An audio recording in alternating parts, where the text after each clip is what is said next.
రోజా big బాస్కి వెళ్ళినట్టు టాస్క్లో పాల్గొనినట్టు కలగంటుంది. సరిగ్గా అప్పుడే వచ్చి సూరమ్మ నిద్ర నుంచి లేపుతుంది. ఏంటే కలలో బిగ్ బాస్ అంటూ కలవరిస్తున్నావు? ఏం చెప్పమంటారత్తయ్య, కలలో నేను బిగ్ బాస్ హౌస్కి వెళ్ళాను. అక్కడ మీరు నేను కలిసి రకరకాల టాస్కులాడాం, గెలిచాం కూడా. అబ్బో, మంచి మంచి కలలే వస్తున్నాయిగా. హౌస్ ఓనర్తో అసలు వేగలేకపోతున్నాం. అలా చెయ్యొద్దు ఇలా చెయ్యొద్దంటూ కండిషన్లు పెడుతుంది. మీ మావయ్య గారు ఏదో మాట్లాడాలని పిలుస్తున్నారు, కాస్త లేచి బయటికి రా. వస్తాను కానీ అత్తయ్య, పగటిపూట వచ్చిన కలలు నిజమవుతాయని అంటారు. మనం బిగ్ బాస్కి వెళ్ళిన కల కూడా నిజమవుతుందంటారా? ఏమోనమ్మా, నాకేం తెలుసు. అలా రోజా బిగ్ బాస్కి వెళ్ళినట్టు కలగంటుంది. తన కల నిజమవుతుందో లేదో మరి. ఈ ఇంటి ఓనర్తో అస్సలు వడలేకపోతున్నామండి. ఎప్పుడు చూసినా గొడవ చేస్తూనే ఉంటుంది. మనం వెంటనే ఇల్లు మారిపోవాలి. అవును, నేను కూడా అదే అనుకుంటున్నాను. ఇలా ఓనర్ గారితో ప్రతిరోజు గొడవ పడుతూ ఉంటే మనసు అసలు ప్రశాంతంగా లేదు. అవునాన్న, అసలు ఆఫీస్కి ప్రశాంతంగా వెళ్ళలేకపోతున్నాను. మనం వెంటనే ఒక మంచి ఇంటిని వెతుక్కుందాం.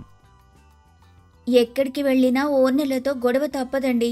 మనమే ఒక మంచి ఇంటిని ఎప్పుడు నిర్మించుకుంటామో ఏంటో. అలా పాపం ఓ కుటుంబమంతా ఓనర్ పెట్టే బాధలతో వేగలేక బాధపడుతూ ఉంటారు. ఇలా బాధపడితే ఎలా చెప్పండి? పదండి, మనమంతా కలిసి మంచి ఇంటిని వెతుక్కుందాం. మేమంతా ఎందుకురా? నువ్వు మీ నాన్నగారు వెళ్ళి చూసిరండి. బాగుంటే అడ్వాన్స్ కూడా ఇచ్చిరండి. అంతేగాని అందరం వెళ్ళడం దేనికి చెప్పు? ఎందుకేంటమ్మా, ఇంట్లో వంటగది ఎలా ఉందో చూసుకోవాల్సింది మీరే కదా.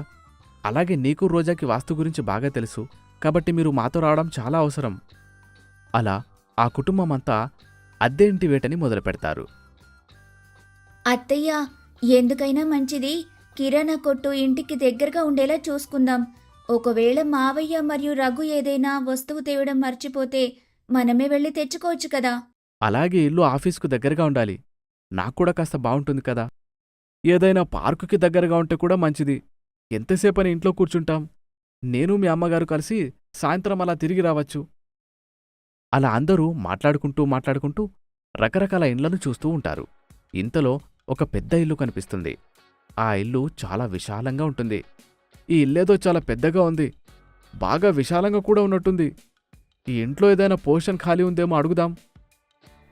అడుగుదామంటే ఎవ్వరూ కనిపించరేంటండి? ఒకవేళ ఖాళీ ఉంటే టూలెట్ బోర్డు ఉంటుంది కదా. బహుశా ఇక్కడ ఖాళీ లేదేమో. ఎందుకైనా మంచిది, ఒక్కసారి అడుగుదాం. ఇది మరీ బాగుంది. టూలెట్ బోర్డు లేకుండా ఖాళీ ఉందా అని అడుగుతారా ఎవరైనా? నాకైతే ఇలా అడగటం అస్సలు నచ్చడం లేదు. ఒక పని చెయ్యండి, మీరే లోపలికెళ్ళి అడిగిరండి. అలా సూరమ్మ చెప్పడంతో రంగారావు ధైర్యం చేసి ఆ గేటు తోసుకొని లోపలికి వెళ్ళి తలుపు తడతాడు. తలుపు తెరిచే ఉంటుంది. ఇక రంగారావు కూడా ఆ తలుపు తెరుచుకొని లోపలికి వెళ్తాడు. ఇల్లంతా చాలా చీకటిగా ఉంటుంది. ఇంట్లోకి వెళ్ళగానే రకరకాల అరుపులు కేకలు వినిపిస్తాయి. ఇంట్లో చూస్తే ఎవరూ లేనట్టున్నారు. అయినా ఈ అరుపులు కేకలెక్కడివి? ఏంటో కాస్త భయంగా ఉంది. రఘునైనా వెంట పెట్టుకుని వచ్చుంటే బావుండేది. అలా రంగారావు భయంగా అక్కడికక్కడే తిరుగుతూ ఉంటాడు. నాన్న లోపలేం చేస్తున్నాడో ఏమో, ఒకసారి నేను వెళ్ళి చూస్తాను అంటూ రఘు కూడా లోపలికి వెళ్తాడు. లోపలికి వెళ్ళిన రఘు అరగంట అయినా బయటికి రాడు. ఇదంతా చూసిన సూరమ్మ మరియు రోజా ఇలా మాట్లాడుకుంటారు. ఈ తండ్రి కొడుకులు ఏం చేస్తున్నారు లోపల? ఇల్లేమైనా గడుతున్నారా ఏంటి? అమ్మ రోజా, పద, మనం కూడా వెళ్ళి చూద్దాం. పదండి అత్తయ్య గారు, చూద్దాం ఇంతకీ వాళ్ళు ఏం చేస్తున్నారో. అలా సూరమ్మ మరియు రోజా లోపలికి వెళ్తారు. రంగారావు మరియు రఘు ఇద్దరూ కుర్చీలపై కూర్చొని ఉంటారు. ఏం మాట్లాడకుండా వారి నోటికి ప్లాస్టర్ కూడా వేసి ఉంటుంది. అయ్యో అయ్యో, ఇదేమిట్రా ఇలా జరిగిందేంటి? మీ నోటికి ప్లాస్టర్లేంటి? అంటూ ఆ ప్లాస్టర్ తీసేస్తుంది. ఏమోనమ్మా, చీకట్లో ఎవరో వచ్చారు, మమ్మల్ని చైర్కి కట్టి ముఖానికి ప్లాస్టర్ వేశారు. ఎవరిది? ఇలా ఎలా చేయగలిగారు? వాళ్ళకసలు బుద్ధి లేదా? అయినా ఇలా ఎవరైనా చేస్తారా? ఇదంతా వాళ్ళెందుకు చేశారో నాకిప్పుడే తెలియాలి. ఇంతలో ఒక గంభీరమైన వాయిస్ వారికి వినిపిస్తుంది. నా అనుమతి లేకుండా నా ఇంట్లోకి వచ్చినందుకు ఇలా చేయక తప్పలేదు. ఎవరు మాట్లాడుతున్నారు? నా వాయిస్ వింటే 2 తెలుగు రాష్ట్రాలు నన్ను ఇట్టే గుర్తుపట్టేస్తాయి. అలాంటిది మీకు గుర్తు రావడం లేదా? నేనే బిగ్ బాస్ని. ఏంటి బిగ్ బాసా? వావ్, అంటే ఇది బిగ్ బాస్ హౌసా? అమ్మ బాబోయ్, అత్తయ్య, మనం నిజంగానే బిగ్ బాస్ హౌస్లో ఉన్నాం. నేను అస్సలు నమ్మలేకపోతున్నాను. ఇప్పటిదాకా పెద్ద పులిలా రెచ్చిపోయావు, ఇప్పుడేమో ఇలా మెలికలు తిరిగిపోతున్నావు. ఏంటి పిల్ల నీ సంగతి? అత్తయ్య, మీకు తెలుసు కదా నాకు బిగ్ బాస్ అంటే ఎంత ఇష్టమో. అదే, రాత్రైతే చాలు దయ్యంలా ఆ టీవీ కంటుకొని కన్ను ఆర్పకుండా చూస్తుంటావు. అందులో ఉన్నవాళ్లేమో చేపల మార్కెట్లో చికెన్ ముక్క కోసం కొట్టుకున్నట్టు కొట్టుకుంటుంటారు. అదేనా? అవునత్తయ్య, అదే. కానీ అత్తయ్య, నిజంగా మొన్న నా కలలో జరిగినట్టే జరుగుతుంది. మీలో మీరు మాట్లాడుకోవడం ఆపితే బిగ్ బాస్ మాట్లాడతాడు. ష్, అందరూ కాస్త సైలెంట్గా ఉండండి. బిగ్ బాస్ ఏదో మాట్లాడతాడంట. నా అనుమతి లేకుండా లోపలికి వచ్చారు. మీకు అసలు ఎంత ధైర్యం? మీరు అనుమతిస్తే ఇలానే బయటకు కూడా వెళ్ళిపోతాం. బిగ్ బాస్ ఇంట్లో ఇలా బిగ్ బాస్ని ఎదిరించి మాట్లాడడం చాలా పెద్ద తప్పు. ఇక్కడ నుంచి బయటకు వెళ్ళడం అన్నది ఆడియన్స్ చేతిలో ఉంటుంది. మీరు గేమ్లో పార్టిసిపేట్ చేయాల్సి ఉంటుంది. ఇదేందయ్యా, అయినా మేమెలా పార్టిసిపేట్ చేయగలం చెప్పు? మాకేం వచ్చని? సినిమాలో మీరు అసలు ఏం చూశారు? వీధి కోళ్ళ వద్ద నువ్వు అలాగే నీ కోడలు మీరిద్దరు చేసే రాద్ధాంతమంతా మా బిగ్ బాస్ టీం చూశారు. అందుకే ప్లాన్ చేసి మిమ్మల్ని ఇక్కడికి రప్పించాం. బయటపడే గొడవ ఏదో ఇంట్లో పడండి. ఒకవేళ మీరు కనుక మేము చెప్పినట్టుగా పార్టిసిపేట్ చేయకపోతే కుర్చీకి కట్టేసిన వ్యక్తులను ఎప్పటికీ విడిపించడం జరగదు. అమ్మో, ఇదేమిటి? ఇప్పుడు మీరే నిర్ణయించుకోండి. అలా బిగ్ బాస్ చెప్పడంతో సూరమ్మ మరియు రోజా ఒప్పుకోక తప్పదు. అలా వారు ఒప్పుకోవడంతో బిగ్ బాస్ వారిని ఇంటి లోపలికి పంపుతాడు. బిగ్ బాస్ ఇంటి లోపలికి సూరమ్మ అలాగే రోజా మీకు స్వాగతం. బలవంతంగా లాక్కొని తీసుకొచ్చి ఇక్కడ పడేసి మళ్ళీ స్వాగతం ఒకటి. మావయ్య గారి కోసం అలాగే రఘు కోసం మనం ఇలా చేయక తప్పదత్తయ్య. హౌస్ మేట్స్ వస్తూ ఉన్నారు, వాళ్ళ ముందు కాస్త జాగ్రత్తగా ఉందాం. నువ్వంటే ప్రతిరోజు రాత్రిపూట షో చూసి మరి పడుకునేదానివి. నేనలా కాదు కదా, ఒక్కరోజు కూడా షో చూడలేదు. ఇప్పుడు నేను ఆటెలా ఆడాలి? నేనున్నాను కదత్తయ్య, మీకంతా చెబుతాను, వినండి. అంటూ రోజా బిగ్ బాస్ షోలో జరిగిన అన్ని విషయాలను పూసగుచ్చినట్టు తన అత్తయ్యకు చెప్పేస్తుంది. సూరమ్మ అన్ని విషయాలను తెలుసుకుంటుంది. ఇంతలో వారి వద్దకు హౌస్మేట్స్ వస్తారు. అరే, కొత్త కంటెస్టెంట్స్ వచ్చారు. అది వైల్డ్ కార్డ్స్ వచ్చినట్టున్నారు. హాయ్, నా పేరు ధరణి. ఓహో, నువ్వేనా ఈ ఇంట్లో నాన్నవి? ఈ రోజు నుండి నాకు కూడా నువ్వు నాన్నవే. ఎందుకంటే నిన్ను చూస్తుంటే పోయిన మా నాన్నగారు గుర్తుకొస్తున్నారు. అబ్బా, ఇలా వచ్చిన వాళ్ళందరూ నన్ను నాన్న అంటుంటే నేను ఫాదర్ ఆఫ్ ఇండియా లాగా ఫాదర్ ఆఫ్ బిగ్ బాస్ అయ్యేలా ఉన్నాను. అంతా నా కర్మ. హాయ్, నా పేరు అంజన. నువ్వేనా ఈ హౌస్లో అమ్మవి? అన్నట్టు మీ సీరియలు అదే కోడలా నా కొడుకుని బాగా కొట్టాలా అనేది ఎక్కడి దాకొచ్చింది? అది క్లైమాక్స్కి వచ్చేసింది. అన్నట్టు మీరు రోజుకి ఎన్ని గుడ్లు తింటారు? నీలా ఒకేసారి స్టోర్ రూమ్లో కూర్చొని 7 గుడ్లనైతే ఒకేసారి తినలేనమ్మా. హహ, షో అంతా బాగా చూసొచ్చినట్టున్నారు. అబ్బే, అస్సలు లేదు. ఇందాక నా కోడలు అన్ని విషయాలు చెప్పిందిలే. వావ్, ఇల్లు చాలా బాగుంది. హాయ్ అండి, మీ మాస్క్ ఎక్కడా? మీకెందుకు చెప్పాలి? మీరెవరసలు? అరే, నీ గుండు భలే ఉందిరా అబ్బాయి. ఏ గుడిలో కొట్టించావు? నా గుండు గురించి మాట్లాడడానికి మీరెవరండి? అమ్మో, ఈ అబ్బాయి ఏంటి ఇలా అరుస్తున్నాడు? ఇతనికి ఎంత దూరంగా ఉంటే అంత మంచిదనుకుంటా. ఇదిగో రోజా, నాకు బాగా ఆకలేస్తుంది. తినడానికేముందో చూడు. పదండత్తయ్య, కిచెన్ టీంని అడుగుదాం. అలా రోజా మరియు సూరమ్మ కిచెన్ వద్దకు వెళ్తారు. ఓ, మీరే నా వైల్డ్ కార్డ్స్? అవునండి, మేమే. ఇక గేమ్ రూపురేఖల్ని ఎలా మార్చేస్తామో చూడండి. మీరు త్వరగా ఆహారం పెట్టకపోతే నా రూపురేఖలు మారిపోయేలా ఉన్నాయి. కాస్త పళ్ళెంలో ఆహారం పెట్టండమ్మా. మనిజ అలాగే భవ్య వంట వండుతూ ఉంటారు. అలా సూరమ్మ అడగడంతో భవ్య ఆహారం వడ్డిస్తుంది. ఏంటిది? ఏదో జైల్లో ఖైదీలకు పెట్టినట్టు ఇంత తక్కువగా వడ్డించారు. ఒక పని చేస్తాను, నేనే ఈ కూర కాస్త ఎక్కువ వేసుకుంటా. ఏంటి మీరు చేసిన పని? నన్ను అడగకుండా మీరు కర్రీ ఎలా వేసుకుంటారు? రేషన్ మేనేజర్ని నేను. ఎవరికి ఎంత వడ్డించాలో నాకు బాగా తెలుసు. మీరు మార్నింగ్ పోర్షన్తో పాటు మధ్యాహ్నం పోర్షన్ కూడా ఇప్పుడే వడ్డించుకున్నారు. ఇది చాలా పెద్ద తప్పు. నన్ను అడగకుండా ఇలా ఎలా చేయగలరు? This is wrong. ఇదేంటి వీళ్ళు రవ్వంత కర్రీ వేసుకున్నందుకు కొండంత గొడవ చేస్తున్నారు. అయినా ఈ కర్రీ చాలా సప్పగా ఉంది. ఇదిగో పిల్ల, కాస్త పోపు పెట్టొచ్చుగా. వద్దులే, నేనే పెట్టుకుంటాను. అలా సూరమ్మ పోపు పెట్టే ప్రయత్నం చేస్తుంది. ఇంతలో అక్కడికి మణిజ వస్తుంది.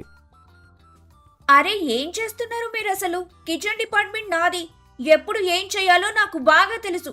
మీరిలా పోపు పెట్టుకోవడం ఏం బాగోలేదు. ఇంకొకసారి ఇలా చేస్తే అసలు ఊరుకునేది లేదు. నేనేమైనా బాంబు పెట్టానా? పోపే కదా పెట్టబోయాను. దీనికి వీళ్ళు ఇంతలా ఎందుకు రియాక్ట్ అవుతున్నారు? అంతా నా కర్మ. అంటూ సూరమ్మ మరియు రోజా ఆహారాన్ని తిని నిద్రపోతారు. మరుసటి రోజు ఒక పాట మొదలవుతుంది. ఆ పాట విని అందరూ నిద్రలేస్తారు. ఆ పాటకు తగ్గట్టుగా అందరూ డ్యాన్స్ చేస్తూ ఉంటారు. రోజా కూడా అందరితో కలిసి డ్యాన్స్ వేస్తూ ఉంటుంది. ఈ రోజా కూడా అందరితో కలిసి డాన్స్ చేస్తుంది. అయినా పెద్ద బాసు ఉదయం లేస్తూ లేస్తూ సుప్రభాతం వినాలి గాని ఇలా ఎవరైనా సినిమా పాటలు వింటారా? ఏంటో నువ్వు నీ ఇల్లు నాకేం నచ్చడం లేదు. ఏదో నా మంగళసూత్రాన్ని కాపాడుకోవడానికి నువ్వు చెప్పినట్టు ఆడుతున్నానంతే. అత్తయ్య, ఇవాళ నామినేషన్స్ ఉంటాయి. మీరు వెళ్ళి తయారై రండి. ఓ, ఇవాళేనా నామినేషన్స్? నచ్చని వాళ్ల పేర్లు చెప్పి ఎందుకు నచ్చడం లేదో కూడా చెప్పాలి కదా. అవునత్తయ్య, మీరు కరెక్ట్గా చెప్పారు. మీరు అన్ని విషయాలను చాలా బాగా గుర్తుపెట్టుకున్నారత్తయ్య. గుర్తుపెట్టుకోక చేస్తానా? అంటూ సూరమ్మ చక్కగా తయారవ్వడానికి వెళ్తుంది. రోజా కూడా తయారై వస్తుంది. నామినేషన్స్ మొదలవుతాయి. బిగ్ బాస్ ఇంట్లో నామినేషన్స్ మొదలు కాబోతున్నాయి. ఎవరైతే ఇంట్లో ఉండటానికి అనర్హులో వారిని తగిన కారణాలు చెప్పి నామినేట్ చేయండి. నేనైతే ఈ ధరణి గారిని నామినేట్ చేయాలనుకుంటున్నాను. చూడండి ధరణి గారు, ఈ మధ్య మీరు సరిగ్గా కనిపించడం లేదండి ఆటలో. మీ ఆట కూడా నిజానికి ఏమి పెద్దగా బాగోలేదు. అందుకే నేను మిమ్మల్ని నామినేట్ చేస్తున్నాను.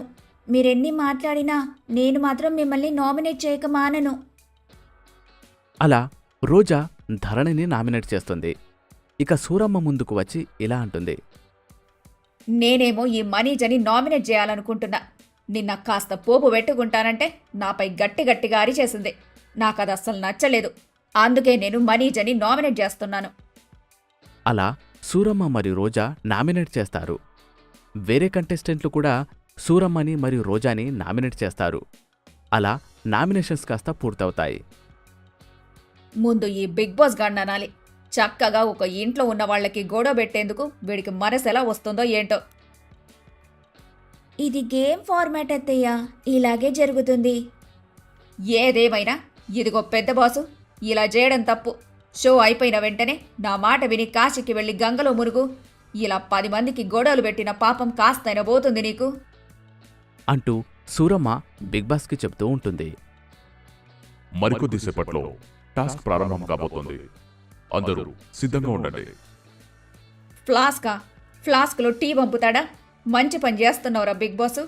ఈ నామినేషన్లలో అందరూ పడే గొడవలు విని నా తల పగిలిపోతుందనుకో. ఆ టీతో పాటు కాసిన్ని బిస్కెట్లు కూడా పంపు. అవి లేకపోతే నాకు టీ తాగినట్టు అస్సలుండదు. అయ్యో అత్తయ్య, అది ఫ్లాస్క్ కాదు, టాస్క్. అంటే మన చేత గేమ్స్ ఆడిస్తారన్నమాట. మీరు కూడా ఆడడానికి సిద్ధంగా ఉండండి. ఇప్పుడు దాకా బాగా అరిపించాడు, గొడవ పడేలా చేశాడు. ఇప్పుడిక తన్నుకునేలా చేస్తాడన్నమాట. అంతా ఆయన ఇష్టమే అయిపోయిందిగా. అలా సూరమ్మ మరియు రోజా టాస్క్ ఆడేందుకు సిద్ధమవుతూ ఉంటారు. మరికొద్ది క్షణాల్లో టాస్క్ ప్రారంభం కాబోతోంది. గార్డెన్ ఏరియాలో ఒక పెద్ద వాటర్ ట్యాంక్ పెట్టి ఉంది.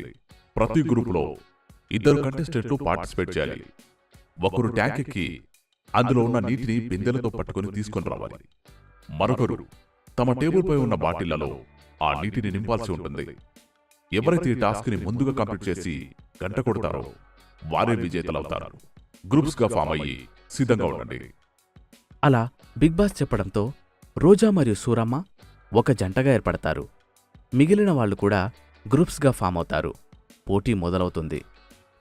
ఇదిగో రోజా, నేను ఆ ట్యాంక్ ఎక్కలేను గాని ఈ టేబుల్ వద్దుండి బాటిళ్లను ఫిల్ చేస్తాను. నువ్వే ఆ ట్యాంక్ ఎక్కి నీటిని తీసుకొనిరా. అలాగే అత్తయ్య, మీరిక్కడే నిలబడి బాటిల్స్ అన్నింటినీ ఫిల్ చేయండి.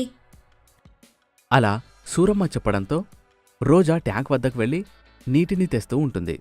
మరోవైపు సూరమ్మ చకచక ఆ నీటిని బాటిళ్లలో ఫిల్ చేస్తూ ఉంటుంది. ఏంటి ఈ ధరణి గారు గేమ్ ఆడకుండా అలా నిలబడ్డారు? ఏంటండి, మీరు గేమ్ ఆడటం లేదా? లేదు, నేను ఆడటం లేదు. నేను గేమ్ ఆడితే నేను గెలుస్తానేమో, కానీ నా కుటుంబం ఓడిపోతుంది. అవతల నా కూతుర్లిద్దరూ కష్టపడుతున్నారు. వారికి నేను అస్సలు అడ్డుపడను. సరిపోయింది. షో అయ్యాక ఈయన అతని ఇంటికెళ్తాడో లేక వాళ్ళ కూతుర్ల ఇంటికెళ్తాడో చూడాలి మరి. అబ్బా, మాటి మాటికి ఆ ట్యాంక్ ఎక్కలేకపోతున్నాను అత్తయ్య. అయ్యో, నువ్వు రెస్ట్ తీసుకోవే పిల్ల. మరి ఈ బాటిళ్లను ఎలా ఫిల్ చేయడం చెప్పండి. ఈ పక్కన అంజనా దగ్గర కొన్ని నీళ్ళని కొట్టేస్తానులే అంటూ అంజన అటువైపు తిరిగి ఉన్నప్పుడు సూరమ్మ ఆమె వద్దకు వెళ్తుంది. అంజనకి తెలియకుండా తన వద్ద ఉన్న నీటిని దొంగతనం చేసి బాటిల్లో నింపేస్తూ ఉంటుంది. ఇది చూసిన అంజనకి చాలా కోపం వస్తుంది. ఇది చాలా తప్పు. మీరు నా నీటిని ఎలా దొంగతనం చేయగలరు? బిగ్ బాస్, ఈ వైల్డ్ కార్డు వాళ్ళు నా నీటిని దొంగతనం చేస్తున్నారు. చాలేవమ్మా, నువ్వింట్లో ఉన్న అందరి గుడ్లు దొంగతనం చేసి తిన్నప్పుడు లేదు గాని నేను నీ నీళ్ళని దొంగతనం చేస్తే తప్పొచ్చిందా? అది అలా అడగండి అత్తయ్య. ఇంతలో ఒక కంటెస్టెంట్ అయిన గమ్య ఇలా అంటుంది. దొంగతనం చేయడం చాలా పెద్ద తప్పు. టాస్క్లో ఇలా అస్సలు చేయకూడదు. ఇదిగో పిల్ల, నువ్వా పచ్చళ్ళ పిల్లవే కదా. మీ దగ్గర అప్పుడు ఒకసారి ప్రాన్స్ పిక్కులు కొనుక్కున్నాను. టేస్ట్ ఎంత అద్భుతంగా ఉందనుకున్నావు? కాస్త ఆ రెసిపీ ఏదో చెప్పు. అరే అవునా, చాలా థ్యాంక్స్. అయ్యో ఆంటీ గారు, మనం టాస్క్ మధ్యలో ఉన్నాం. టాస్క్ అవ్వగానే ఆ రెసిపీ చెప్తానులేండి. అరే ఏం కాదులే, ఇప్పుడే చెప్పు. మళ్ళీ నాకు గుర్తుంటుందో ఉండదో. ఏం లేదు ఆంటీ గారు, ముందుగా ఒక మూకుడు పెట్టి. అంటూ గమ్య ఫ్రాన్స్ పికిల్ ప్రాసెస్ చెబుతూ ఉంటుంది. ఏంటత్తయ్య మీరు మాట్లాడే సమయం ఇది? ఈ టైంలో ఆ అమ్మాయితో ఈ రెసిపీ ముచ్చట్లు అవసరమా చెప్పండి. అరే, నేను ఆ పిల్లని డైవర్ట్ చేస్తున్నానే. ఇందాక ధరణి గారితో మాట్లాడి డైవర్ట్ చేశాను. అంజన దగ్గర నీటిని కొట్టేశాను. ఇప్పుడు ఈ పిల్లతో మాట్లాడుతూ వాళ్ళ గేమ్ని డైవర్ట్ చేస్తున్నాను. నువ్వు బాటిల్స్ అన్నింటినీ ఫిల్ చేసేయి. అలా సూరమ్మ ఒక్కో గ్రూప్ని ఒక్కో విధంగా మోసం చేస్తూ ఉంటుంది. మరోవైపు రోజా కష్టపడి నీటిని తెచ్చి బాటిల్స్ని ఫిల్ చేస్తుంది. గంట కూడా కొడుతుంది. అలా టాస్క్ ముగుస్తుంది. ట్యాంక్లో నుండి నీటిని తెచ్చి అన్ని బాటిల్స్ని ఫిల్ చేసి గంట కుట్టడంతో ఈ టాస్క్లో సూరమ్మ మరియు రోజా విన్ అయ్యారు. శబాష్ కోడలా, అద్భుతంగా ఆడావు. ఇలాగే మనం గేమ్ బాగా ఆడాలి. మీ మావయ్యని అలాగే రఘుని విడిపించుకొని ముందిక్కడి నుంచి బయటకెళ్ళాలి. అంతేకాదత్తయ్య, ప్రైజ్ మనీ కూడా కొట్టేయాలి. ఇక మనల్ని ఎవ్వరూ ఆపలేరు. అలా సూరమ్మ మరియు రోజా టాస్క్ ఆడి గెలుస్తారు. ఇంట్లో ఉన్న హౌస్మేట్స్కు రోజా మరియు సూరమ్మని చూసి చాలా కోపం వస్తుంది. మీరు చేసింది చాలా పెద్ద తప్పు. రేపు హోస్ట్ గారు వస్తారుగా, అప్పుడు మేమందరం కలిసి ఆయనకు కంప్లైంట్ చేస్తాం. రేపే శనివారం, చూసుకోండి. ఇక మీ పని అయిపోయినట్టే. అలా హౌస్మేట్స్ అందరూ రోజాని మరియు సూరమ్మని బెదిరిస్తారు. శనివారం మెయిన్ ఎపిసోడ్లో ఏం జరుగుతుందో చూడాలి.